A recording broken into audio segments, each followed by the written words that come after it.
My mother didn't just abandon me. She sold my future for a bag of pills and a week's worth of forgetting. For 12 years, I believed I was saved by adoption. But tonight, she's standing on my pristine doorstep, her eyes not filled with remorse, but with a fresh, hungry greed. And she's brought a lawyer. My name is Leo, and my first memory is the sound of my little sister's crying. I was 6. Maya was 2. The smell in our apartment was a permanent stain of stale cigarettes and despair. Mom's boyfriends were a rotating gallery of grim faces and loud voices, but it was just me and Maya against the world. I learned to make formula with tap water. I learned to rock her to sleep while our mother, Carla, was passed out on the couch. I built a fortress around Maya with my own small hands. When the shouting started, we'd hide in the closet, sharing a single pair of headphones connected to a cracked MP3 player. I'd play her classical music, telling her it was the sound of castles and kings, far away from the peeling paint and the roaches. I was the architect of her tiny, safe world. The day it happened, I was 12. I came home from school to find a strange woman in a crisp blazer sitting on our stained sofa. Carla was buzzing, not with her usual lethargy, but with a frantic, jittery energy. "Leo, baby, this nice lady is here to take you and Maya on a special trip, a vacation." The woman's smile didn't reach her eyes. She called it an emergency foster placement. She said it was temporary, but I saw the thick envelope in Carla's hands. I saw her fingers, stained yellow, clutching it like a lifeline. She wouldn't look at me. As the woman led us to her car, Maya clutched my hand. "Are we going to a castle, Leo?" I looked back one last time. My mother was already closing the door, the envelope disappearing into her pocket. She didn't wave, she didn't cry, she just vanished. The door clicked shut. That was the price of our freedom, a white envelope for 2 human souls. The trip became forever. Our foster parents, Anna and Mark, were quiet, stable people. Their home smelled of laundry detergent and baked bread. It was terrifying in its silence. I waited for the other shoe to drop for a year. It never did. The adoption was finalized. They were kind. They were patient. They loved Maya instantly, her bright laughter filling their quiet halls. But I was a locked box. I was the guard dog who didn't know the war was over. I kept my savings hidden.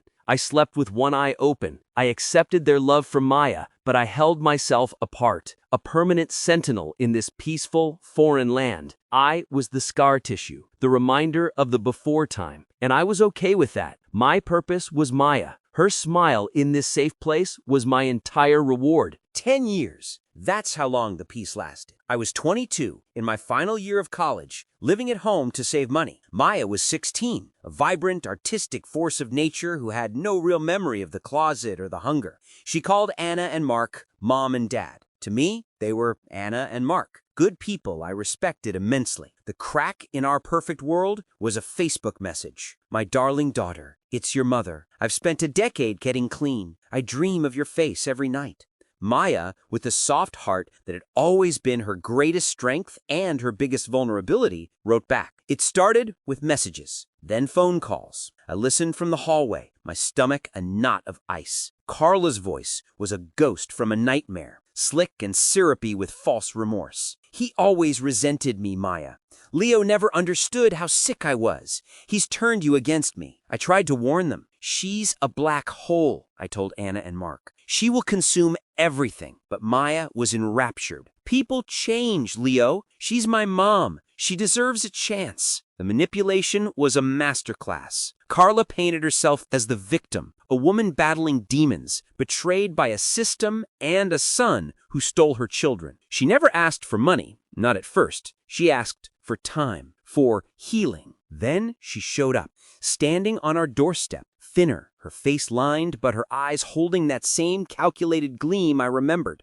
She held out her arms. "My babies!" Maya flew into them. I stood my ground. Over her shoulder, Carla's eyes met mine, and she smiled. It was a small, vicious curl of the lips that said, "I'm back, and I've already won." The atmosphere in the house curdled. Carla became a constant presence, a shadow in the corner of every happy moment. She'd take Maya out for coffee, and she'd come back sullen, shooting me looks of pure betrayal.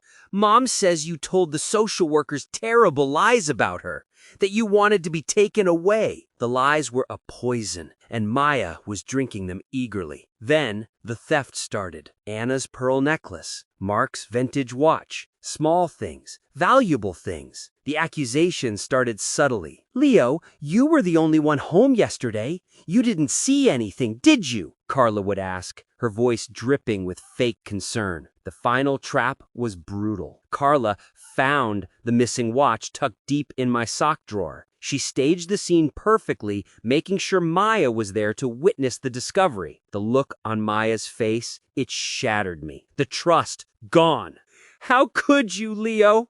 After everything they've done for you. I was exiled in my own home. Mark's kind eyes were now filled with disappointed confusion. Anna's hugs felt stiff. I was the cuckoo in the nest, the street rat they'd let in who was stealing from them. The confrontation exploded at Maya's 16th birthday dinner. Carla was holding court, telling a fabricated story about our happy early years. I couldn't take it anymore. Stop, I said, my voice quiet but slicing through the room. Just stop lying. Carla's mask slipped for a microsecond, revealing the rage beneath. You need to let go of this bitterness, Leo. It's destroying this family. You sold us. The words erupted from me, a decade of fury finally breaking free. You signed the papers for $5,000 and a bag of OxyContin. You didn't lose us, you cashed us in. The room went dead silent. Carla's face went white, then red. She stood up, pointing a trembling finger at me. You lying little monster! I was sick! I was coerced! You're trying to turn my daughter against me because you're jealous! But I was already walking to my room. I returned with a small fireproof lockbox. I'd kept it for 12 years. Inside, buried under old photos, was a single piece of paper, a carbon copy of the adoption agreement I'd found in Carla's drawer the day we were taken. The section titled Consideration Paid to Biological Parent was clearly visible. $5,000. I didn't hand it to Carla. I handed it to Maya. Her eyes scanned the document. I watched the beautiful, painful lie she'd built over the last few months crumble to dust. Her face collapsed. She looked from the paper to Carla's horrified face to my own broken one. It was never about getting you back, was it? It was about finding a new Mark. The silence that followed was the most profound sound I'd ever heard. The truth, cold and hard and undeniable, sat in the center of the room. Carla scrambled, her performance falling apart. They tricked me! I was vulnerable! But the spell was broken. Mark stood up, his voice firm for the first time. You need to leave. Now. And do not contact my children again. My children. He looked at both of us when he said it. There was no dramatic arrest, no screaming fit. There was just a defeated woman being escorted out, the slam of the door echoing like a full stop on a terrible sentence. The healing was slow. Maya was wrecked with guilt. She came to my room that night, sobbing, apologizing over and over for not believing me. I held her, just like I did in the closet. I was never mad at you. I whispered.